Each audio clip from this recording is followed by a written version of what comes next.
When I found my clothes missing from the closet, I thought maybe I'd misplaced them. But when I saw my daughter-in-law's new donation boxes sitting by the door, neatly labeled with my name, I realized they weren't misplaced. They were discarded. That morning, something inside me went very still. The house was quiet, almost too quiet. The only sound was the faint hum of the refrigerator and the steady tick of the wall clock above the kitchen table. I could smell freshly brewed coffee, the kind my son liked. Dark roast, strong, no sugar.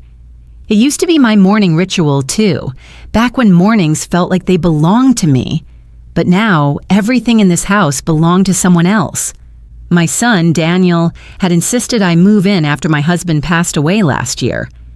"Mom, you shouldn't be alone in that big house," he said over the phone.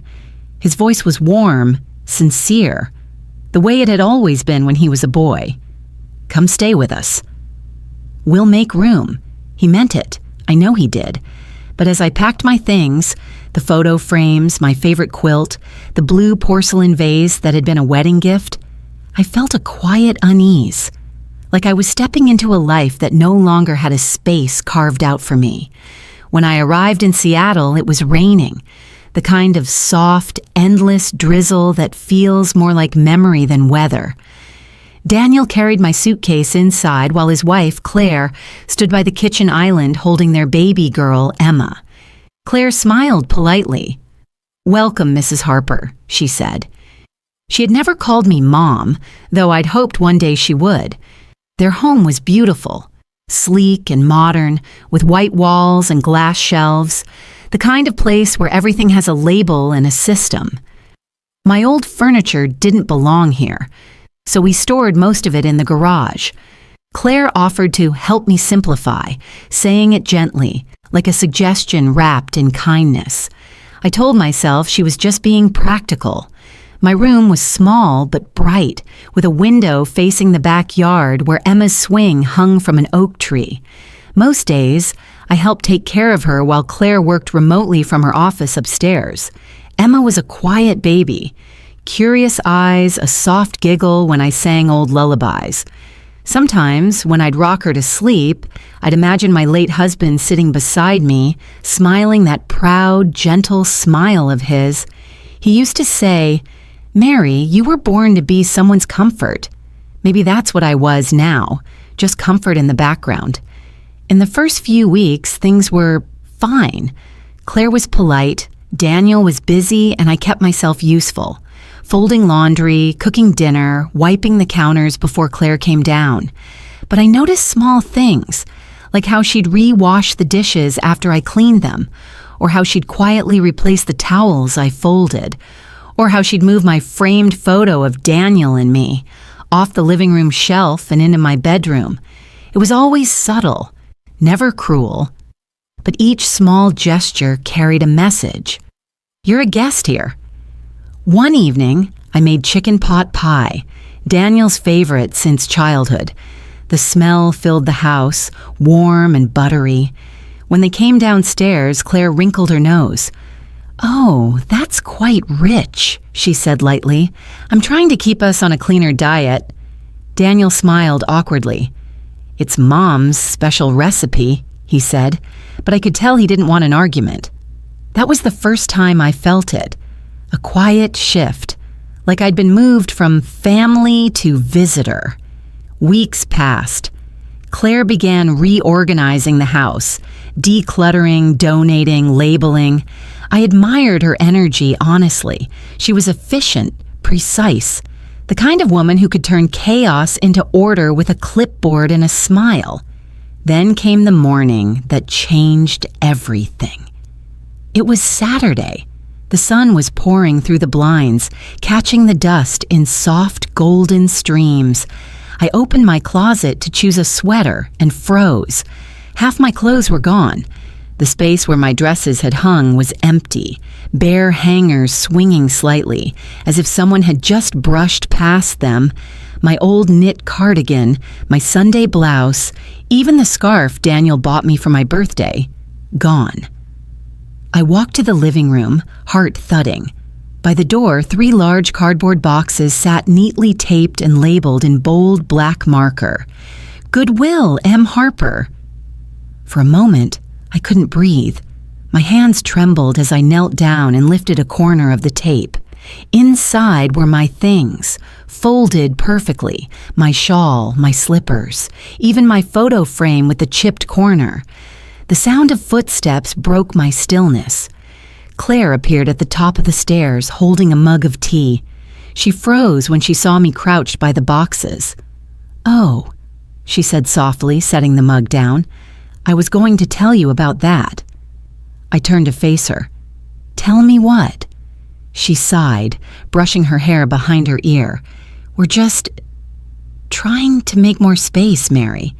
Some of your things don't really fit the house. I thought maybe we could donate them. Start fresh for you.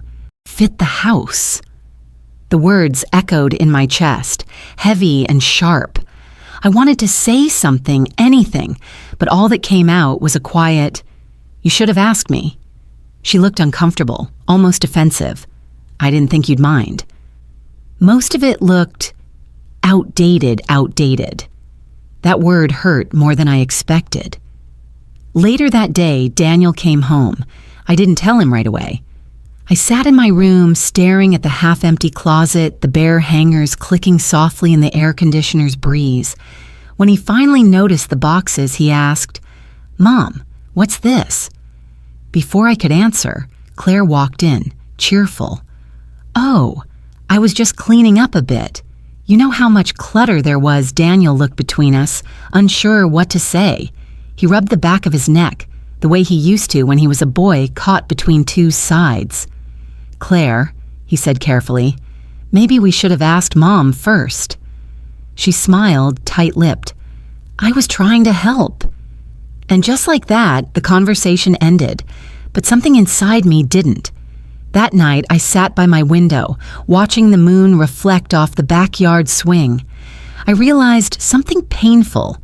This house might have room for me, but it didn't have space for who I was. And in that quiet hour, I made a promise to myself. If I was ever to be treated as invisible, then I would leave quietly, but not without leaving behind something they would never forget. The next morning, I woke up before the sun.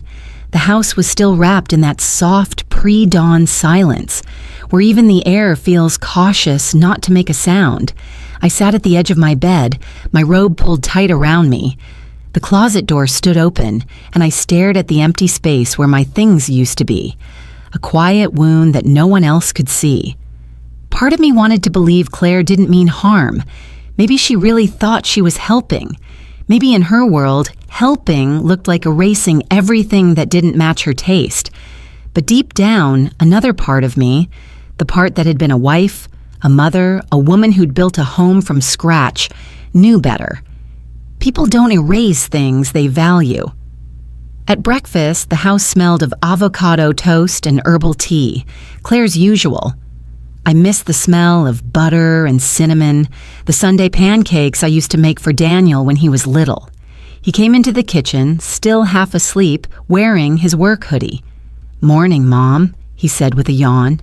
"Coffee?" I smiled softly. "I'll make my own, sweetheart." Claire looked up from her laptop. "Mary, I left a few things in the laundry room for you. Some of the towels need folding." Her tone was pleasant, but there was always something too measured about it, as if every word had been ironed before being spoken. I nodded. "Of course." But when I went to the laundry room, I found another box. Smaller this time, but the label caught my eye. Kitchen. Donate. Inside were my baking tins, the ones I'd brought from my old house, the ones I'd used to bake Daniel's favorite lemon loaf since he was 7. My throat tightened. I ran my fingers along the worn metal edges, feeling the small dents and scratches that carried decades of memory. They weren't just tins. They were pieces of a life I'd built with my hands. That evening, when Daniel got home, I tried to bring it up gently. We were sitting in the living room. Well, they were sitting, and I was folding a blanket on the side, trying not to take up too much space. Emma was on the rug, stacking her colorful blocks. "Daniel," I said quietly, "have you noticed some of my things missing?" He glanced at Claire before answering. "Mom, I think Claire's just trying to help organize. You know she likes things neat." I smiled faintly. "Neat is one thing, sweetheart." "Empty is another," Claire laughed softly, not unkindly, but dismissively. "Mary, don't take it the wrong way. We're just creating a more open environment. You don't need so many old things cluttering your space." Cluttering. That word stung in a place I didn't even know could hurt. Daniel looked uncomfortable again. "Claire," he started, but she touched his arm lightly, a signal that said, "It's fine, I'll handle it." She turned to me with a polite smile. "You'll see, Mary. Once it's all done, your room will feel so much lighter. Lighter. Yes, lighter. Like someone had slowly lifted my life and set it outside the door." That night, after everyone went to bed, I sat in the dark living room. The moonlight spilled through the wide glass windows, painting long silver lines across the hardwood floor. I looked around at the space, the minimal decor, the perfect furniture, the silence. There wasn't a trace of me left in it. No family photo on the mantel, no knitted throw on the couch, not even the small ceramic bird I'd set by the window. It was gone too. For the first time since moving in, I realized I wasn't living with them. I was living around them, like a ghost that didn't belong to this house, just haunting its corners quietly. I thought about my husband, how he used to laugh and say, "Mary, you could make any place feel like home." I smiled through the ache. Maybe that was true. Once. But not anymore. The following week, something strange happened. Claire started avoiding me. Not entirely, just in those small, almost invisible ways. If I walked into the kitchen, she'd suddenly remember a phone call. If I sat with Emma in the living room, she'd pick the baby up and carry her upstairs, saying she needed a nap. It was subtle, like a curtain being pulled 1 inch at a time, but I noticed every inch. One afternoon, I overheard a conversation between her and a friend on the phone. I hadn't meant to. I was just walking past the den to fetch my knitting basket. Her voice was low, but I caught fragments. "It's just temporary. She's nice, but old habits, you know, the smell of those creams she uses, and the decor, it's not really our vibe." She laughed, a soft, delicate laugh. I froze. My hand rested on the doorknob, my heart thudding like it had nowhere to hide. Old habits, smell, decor. That was me. Every word of it. I quietly turned and walked back to my room. That night, I didn't cry. I just sat on the bed, hands clasped in my lap, staring at the half-empty closet. Something inside me began to shift. Not anger, not bitterness. Just a quiet, solid awareness. I realized I'd spent my entire life teaching my son kindness, humility, respect. And yet somehow, I'd raised him to believe silence was easier than standing up. But I also knew I wasn't done teaching yet. A few days later, Claire announced they were redecorating the guest room. I looked up from the baby blanket I was knitting. "Which guest room?" She smiled sweetly.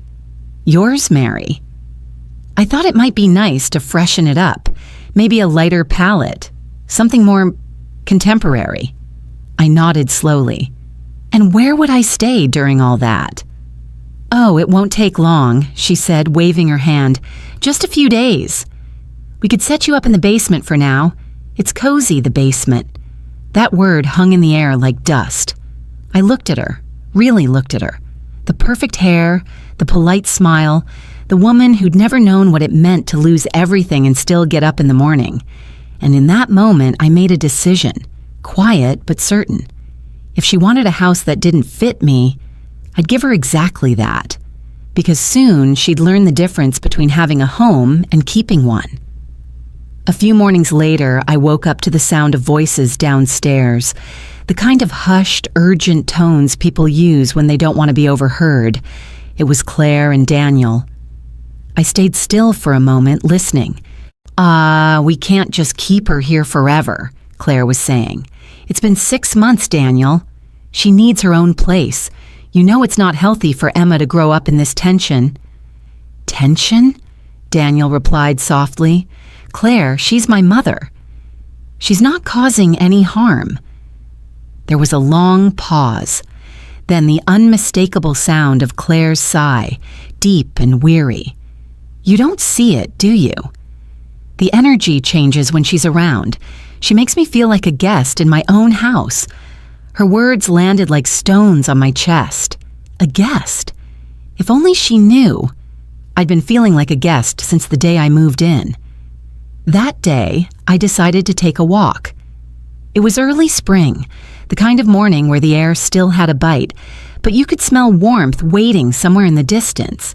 I needed space, a place where no one looked at me like I didn't belong. As I walked through the small park near their house, I passed a group of older women sitting on a bench, laughing about something. One of them was knitting, another sipping coffee from a thermos. For a fleeting second, I envied them, their ease, their companionship. Then one of them noticed me and smiled. "Lovely morning, isn't it?" "Yes," I said, smiling back. "It really is." We chatted briefly, nothing personal, just about the weather, the cherry blossoms. But that small kindness, that simple human warmth, reminded me how long it had been since anyone in that house had spoken to me without calculation. I returned home feeling lighter until I opened the door. The first thing I noticed was the smell, lemon cleaner and fresh paint.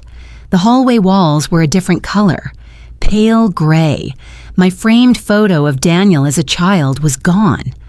My heart dropped as I stepped further in. The dining table, the one Daniel and I had bought together after his father died, was gone too. In its place was a sleek, modern glass one, cold, impersonal. Then I saw it, a stack of boxes near the garage door sealed with tape. My handwriting on one of the flaps made me freeze. It said, "Mary, winter clothes." I walked closer and tugged at the tape. Inside were my sweaters, scarves, my favorite navy coat. Everything folded, labeled, packed, without a word to me. And then, at the very bottom of the stack, a note in Claire's handwriting. "Donation pickup, Thursday, 10 a.m. For a long moment, I couldn't move. The world felt muted, like someone had wrapped it in thick cotton. Then something inside me broke, not loudly, not with tears, but quietly, like a string snapping in the dark. I walked upstairs, my feet barely making a sound on the polished wood. In my room, the closet doors were open again. Half my clothes were gone, my perfume bottles, my old jewelry box, even the small porcelain angel from my late husband, all missing. I sank onto the bed, gripping the edge of the blanket to keep my hands from trembling.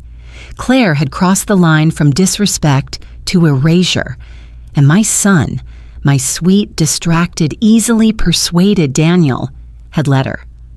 When they came home that evening, I was waiting at the kitchen table.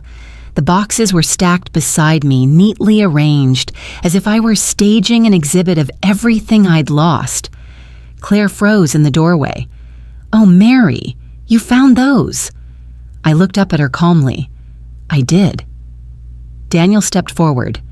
"Mom, what's going on?" I turned to him, keeping my voice steady. "Why don't you tell me, Daniel?"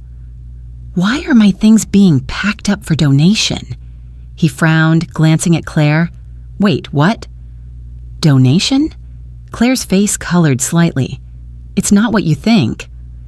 "I was just helping. You said she wanted to simplify her space." "I never said that," I replied, my tone still soft but cutting.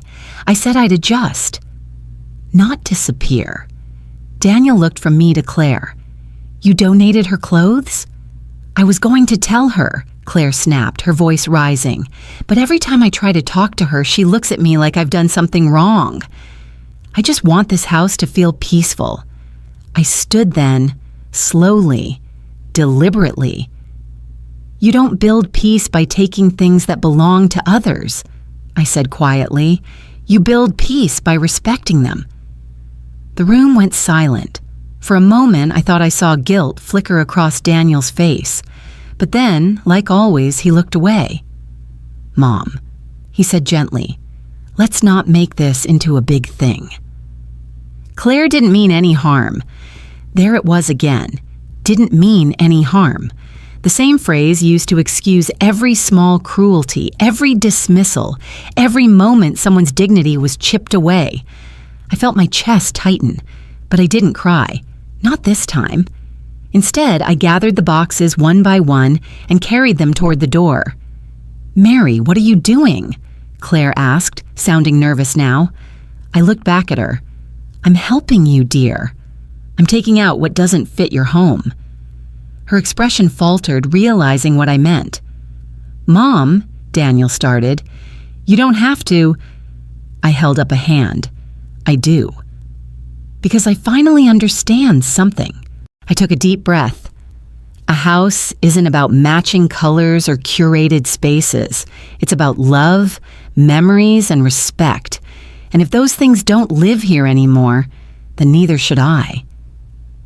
That night, while the house slept, I quietly began to pack.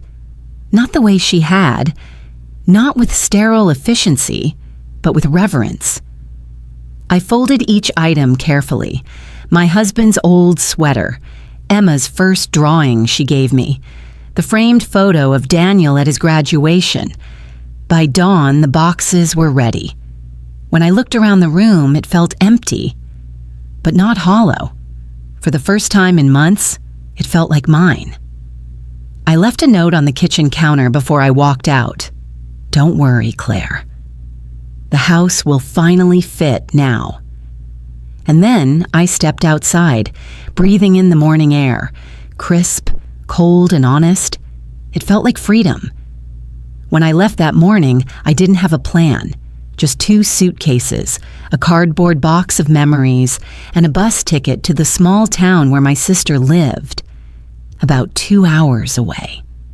The world outside felt bigger than I remembered, maybe because for the first time in a long time, I wasn't tiptoeing around someone else's comfort.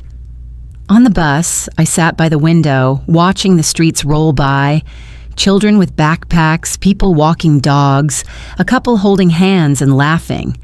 It reminded me of simpler times, when love was enough to make a place feel like home. I thought about Daniel. My heart hurt for him more than for myself.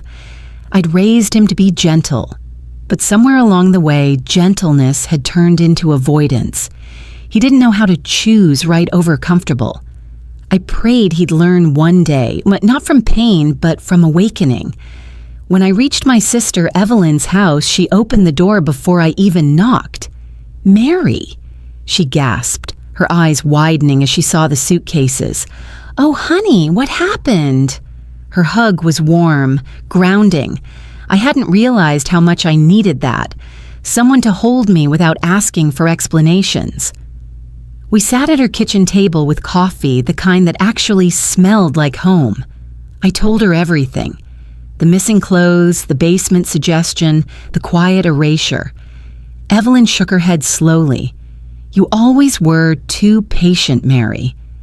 You gave that woman the grace she didn't deserve. I smiled faintly. Maybe. But I didn't want to become bitter. She reached across the table and squeezed my hand. There's a difference between bitterness and dignity. You didn't choose anger. You chose yourself. Her words settled in my heart like a soft truth. The first few weeks at Evelyn's were quiet, peaceful.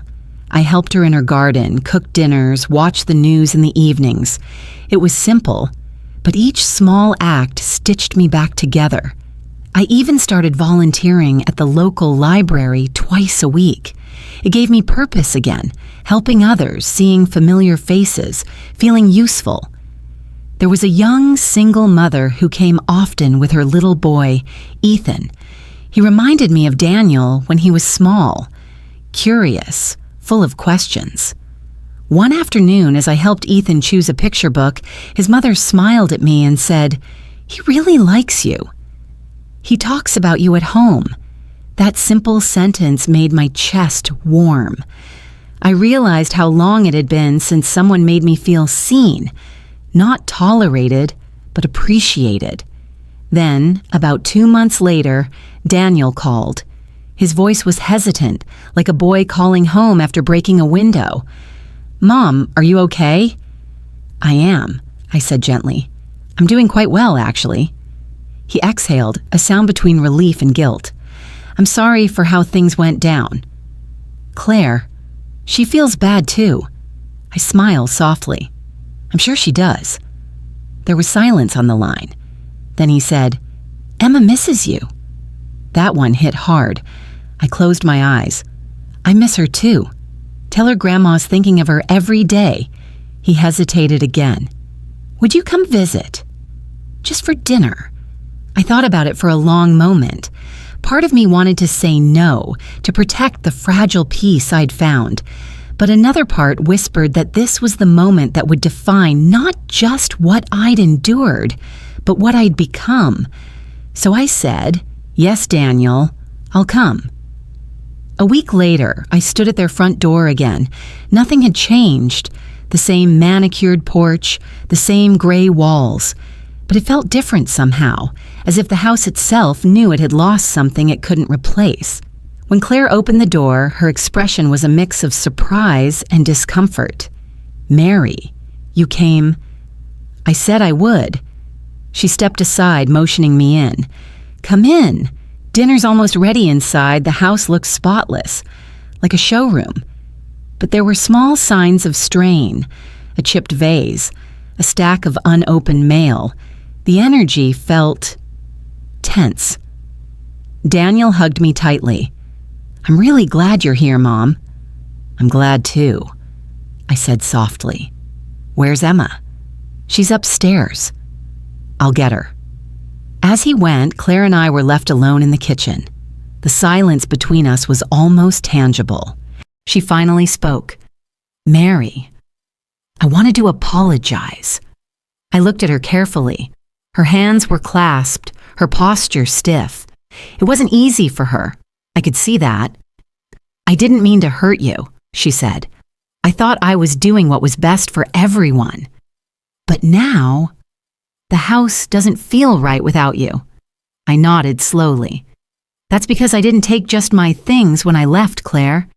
I took what makes a home feel alive. Warmth, respect, family." Her eyes filled slightly, but she blinked it away. "I know that now." There was a long pause. Then I said, "Claire, you have a beautiful house. But a beautiful house isn't the same as a kind one. And if you want Emma to grow up knowing the difference, you'll have to show her how kindness looks, not how perfection does." For the first time since I'd met her, she didn't argue. She just nodded. Dinner was quiet but peaceful.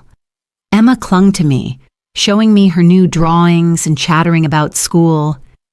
Daniel kept looking at me with that same boyish expression, guilt and love all tangled together. When I got up to leave, Claire walked me to the door. "You're always welcome here, Mary," she said softly. I smiled. "I know. And I'll visit often, not because I need to, but because I want to." As I stepped outside, the cool night air met my skin like a blessing. For the first time, I felt completely free, not because I'd left something behind, but because I'd reclaimed who I was. Over the next few months, I visited occasionally, never staying long, and slowly I saw change. Claire stopped redecorating constantly. Daniel started speaking up more. And Emma, sweet little Emma, began leaving small notes for me each time I visited.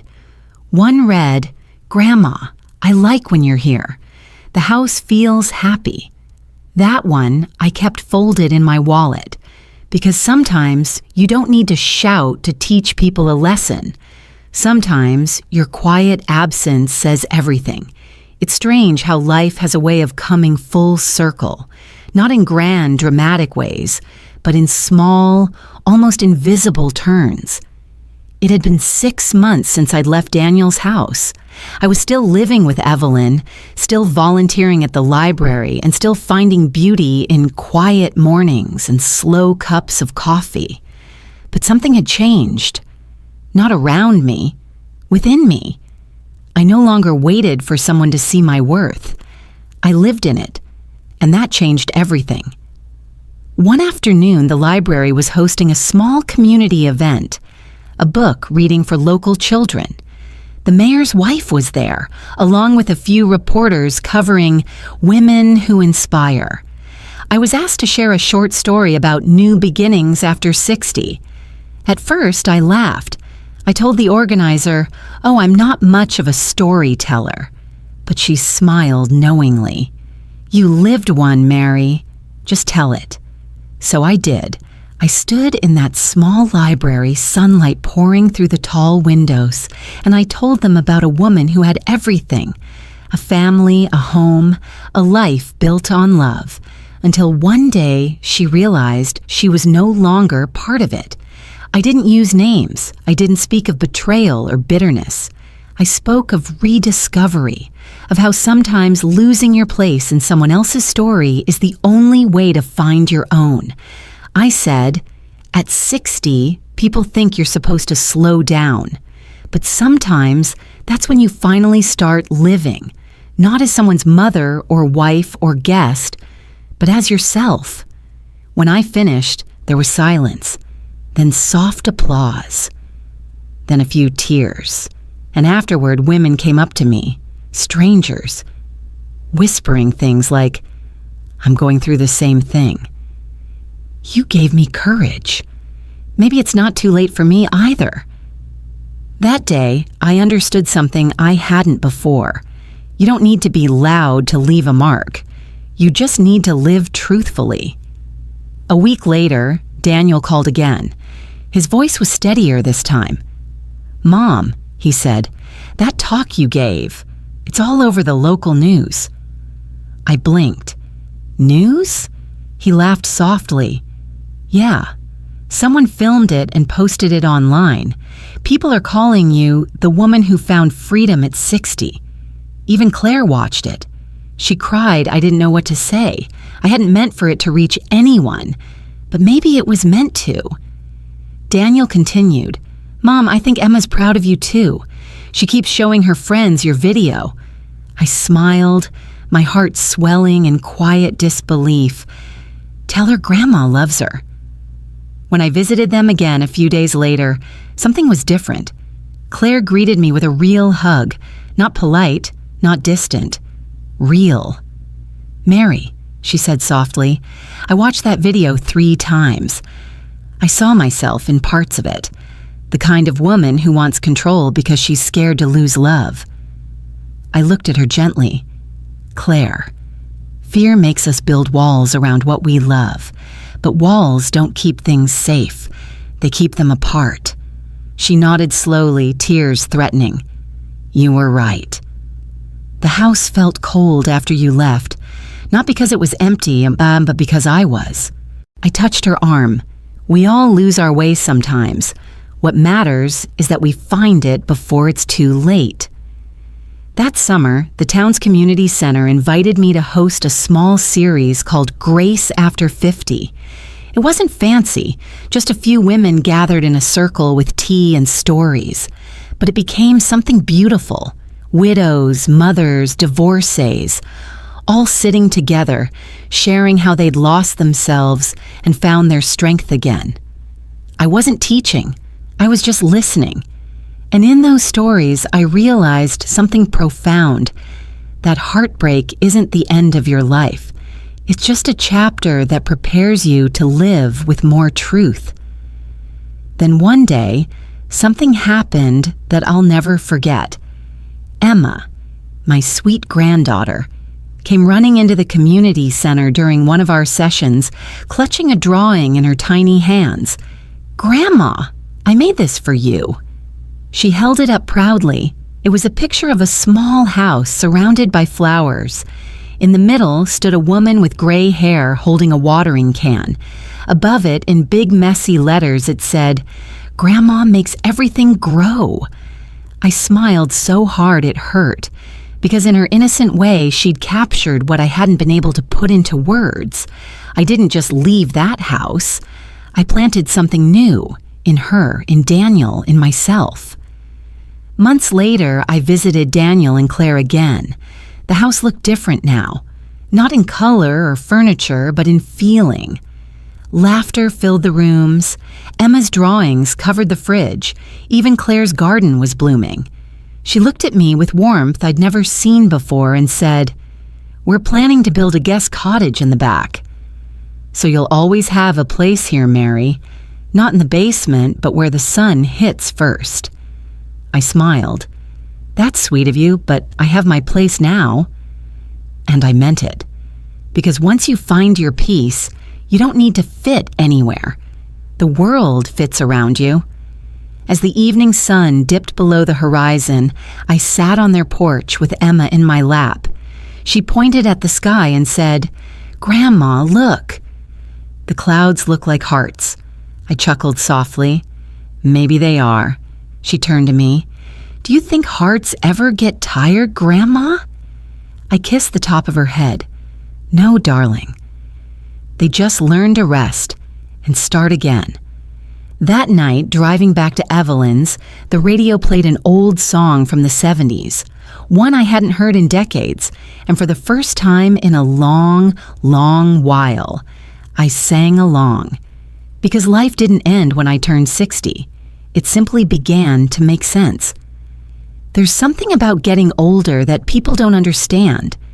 They think aging means fading, that your story slows down, that your presence becomes smaller. But standing there on my own porch, that autumn evening, watching the golden leaves fall around me, I realized something very different. Aging isn't about fading. It's about becoming visible to yourself. For most of my life, I lived for others. For Daniel, for my late husband, for the family I thought I was supposed to keep together. Every choice I made was weighed by how it would make someone else feel. But when Claire threw away my clothes, my favorite sweater, my old yellow scarf, that faded green blouse I'd worn to Daniel's graduation, I thought she was just discarding fabric. Now I understand she was unknowingly setting me free. Because the day I saw those empty hangers, I had two choices. I could crumble into self-pity, or I could rise, not loudly, but quietly, with grace. And that's what I did. Evelyn and I often laugh about it now. She calls it the day the wardrobe vanished. But she also says something I hold close to my heart.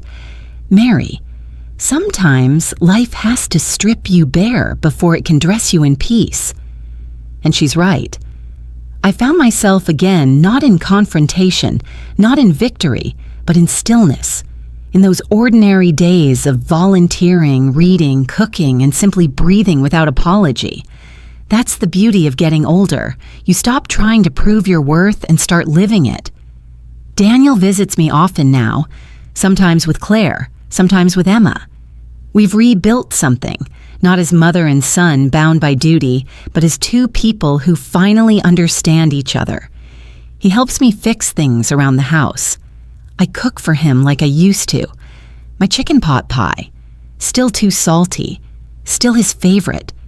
And every time he leaves, he hugs me longer than before. One night, as he was about to go, he said, "Mom, I never realized how much strength looks like silence. You didn't yell, you didn't fight, you just walked away, and somehow that spoke louder than anything." I smiled and told him, "Sometimes love means letting people see your absence so they can understand your presence." He nodded, tears in his eyes. and for the first time in years, I felt the weight between us finally lift. As for Claire, she's changed too. She still likes things neat, still color codes her pantry, but she's softer now. She sends me pictures of new recipes, asks for advice, even calls just to talk. And when she hugs me, I can feel that it's not from guilt, it's from understanding. A few months ago, she brought me a box. Inside were clothes, soft, simple, my size. She said, "I thought maybe these belong here." With you, I smiled and told her gently, "Sweetheart, I don't need a closet anymore. I carry what matters inside." She laughed, and I think she finally understood what that meant. Sometimes, when I sit by my window at night, I look at the reflection of my own face, lined, aged, imperfect, and I whisper a quiet thank you, because I'm not ashamed of what I lost. I'm proud of what I found. I found dignity without bitterness. I found freedom without loneliness. I found that peace doesn't come from being respected by others. It comes from respecting yourself, even when they don't. And maybe that's the lesson I want to leave behind. To anyone listening, any mother, any woman who's ever been told she doesn't fit anymore, I want you to remember this. You are not the furniture in someone else's home. You are the foundation they once stood on. And even if they forget it for a while, time has a way of reminding them who built the ground beneath their feet. You do not have to shout to be heard. You do not have to fight to be seen. You only have to live with quiet grace. Because dignity, my dear, always echoes longer than anger. Sometimes Emma still asks me, "Grandma, do you miss living with us?" And I smile and tell her, "I don't miss the house, honey. I just miss the sound of your laughter in the morning." Then she says, "Maybe I'll come live with you when I'm big." And I laugh softly, brushing her hair back. "You won't need to, sweetheart. You'll just visit and bring your light with you." Because that's what love is supposed to be. Not ownership, not obligation, just warmth that travels freely between hearts. I suppose that's the story I wanted to tell. Not of revenge or bitterness, but of quiet strength and soft resilience. The kind that grows in silence, the kind that forgives without forgetting, the kind that lets you walk away. Not in anger, but in peace. And that, my dear listener, is how an old woman learned that sometimes being thrown out is just another way of being set free. Would you have done what I did? Would you have stayed or walked away like I did with nothing but your dignity? Tell me in the comments below. And if this story touched your heart, don't forget to subscribe so you'll never miss another story from Voices of Auntie May, because sometimes the quietest stories are the ones that speak the loudest.